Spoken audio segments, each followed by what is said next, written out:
Okay, we have a rook endgame, and one thing is certain when you play a lot of chess is you're going to get a lot of rook endgames. And there's another certainty is the more rook endgames you play, the more pawn endgames you're going to have.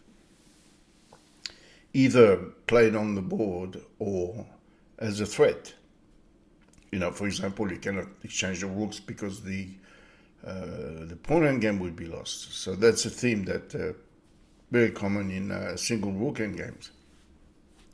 So here I have just played my rook to here, trying to stop my opponent from checking. And what does he do? He checks. And it's a good move, but you have to know why. So take, all right, we get to this position, and after king e3, you can see that the pawn h4 is actually lost.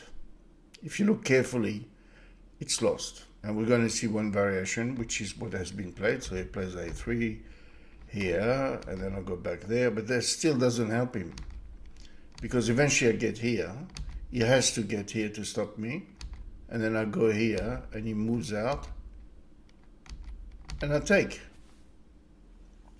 Now, is this winning for black? And the answer, no. It's a dead draw, but you got to know why. Now, we're going to have a look at the way my opponent lost the game. The correct move here is king to f3. He draws.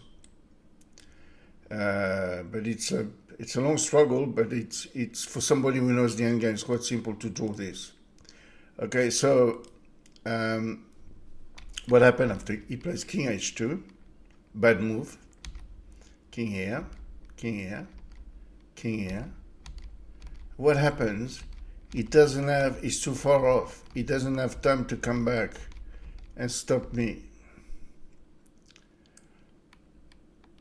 Now, if I go back a couple of moves, instead of playing here, he could try here, but it still doesn't get him home because of that. And then that's definitely lost. So the alternative would have been for him to play king f3 in this position. In the game he plays king here. And let's see what happened if king up there on f3 and black decides to play, say, on g5. King g3, king here, king here. Now, it's worth noting here that the automatic move king to e4 actually loses.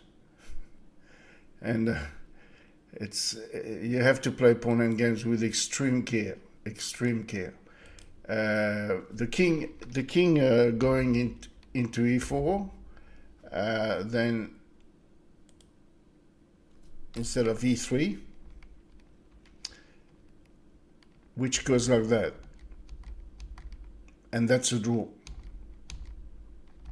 But it's interesting to see how here, if you played king e4, you would lose because of this, because of that, and because of this.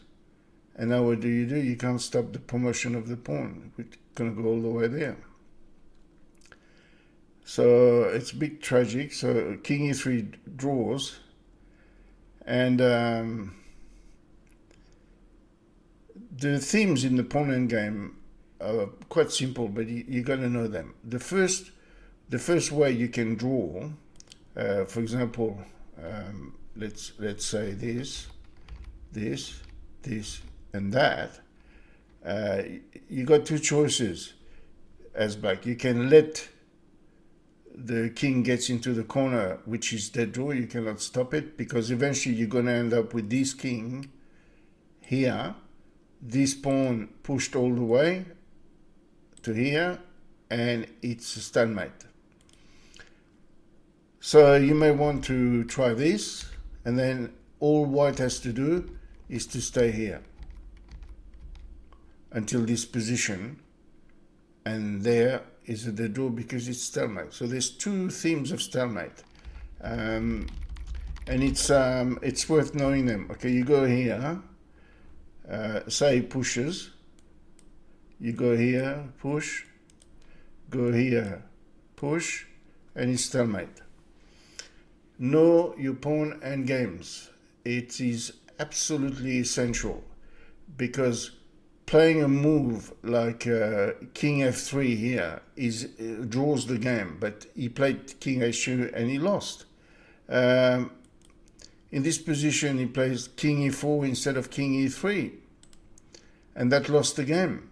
Because what happened here is, after taking here, going here, you get in here with opposition to the king. Whereas if you had gone, instead of going to e4, if you had gone here, he takes, you go here, and as he come out, he's not opposing your king on this square, he's actually allowing you to infiltrate. And that's the difference between pleasure and pain.